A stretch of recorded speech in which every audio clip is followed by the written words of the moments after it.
Yo, what's up guys? Nakita niyo na ba tong bagong viral trending na to? Eto kaya, ang daming gumagawa nito.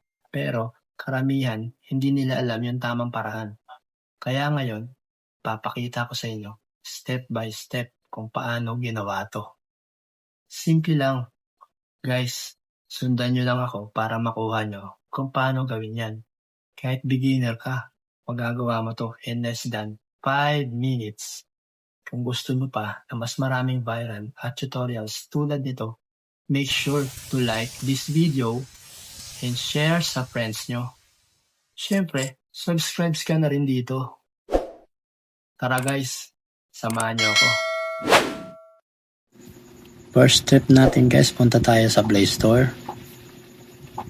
Hanapin natin yung Gemini.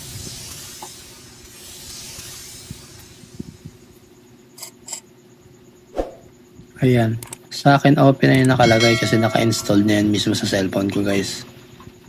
Kaya open na yung pipindutin ko. Dito pala guys, need nyong i-login yung Gmail account nyo para magamit nyo yung apps na to. After nyan guys, makikita yung plus sign na yan. Pindutin nyo yan para mag-add tayo ng picture dyan na i-generate natin sa Gemini apps. Ito, pipili lang ako dito.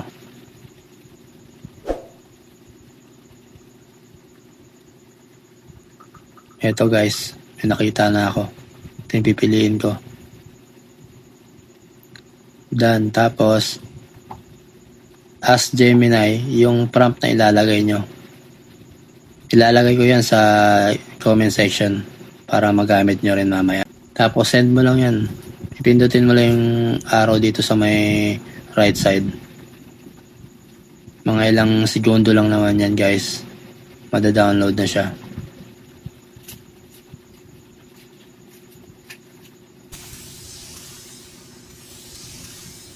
Ayan guys, na-generate na siya. Pagka-generate nyan guys, punta kayo dun sa taas yung arrow down na yun. Sa may right side. Pindutin nyo yun. Para ma-save dun sa gallery nyo.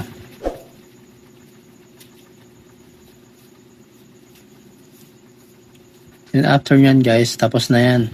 Punta ulit tayo sa Play Store. Search naman natin ang Pixverse para mapagalaw natin yung image. Sa akin, naka-open na kasi naka-install na yan sa CP ko. Kaya pipindutin ko na yan. Dito pala guys, need nyo rin pala ng Gmail account nyo pag first time yung gagamit ng apps na to. Yung plus sign dyan sa baba, ayan naka-arrow. Pindutin nyo lang yan. Tapos, pindutin nyo yung black screen.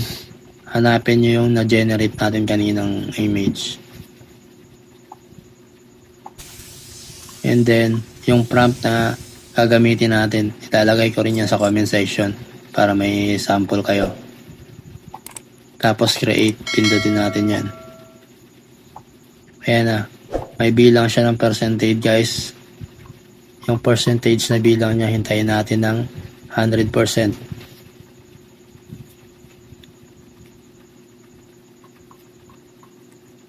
Saglit lang naman yan eh.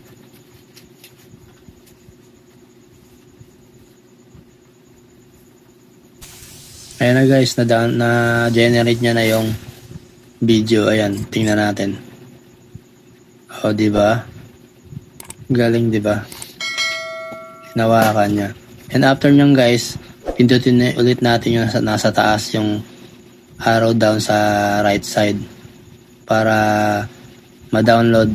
Tapos pindutin natin yung MP4 para direkta na yung ma-download sa natin sa gallery. Pag lumabas tong green sa gitna guys, it means na-download na yun sa gallery nyo. Tapos ito naman, pag may lumabas na post at saka cancel, pindutin nyo yung cancel para ma-exit na kayo dyan sa apps na yun. So guys, that's all for today's video. Don't forget to like, share, and subscribe, and push the notification bell para lagi kang updated sa mga video ko. Hanggang sa ulitin!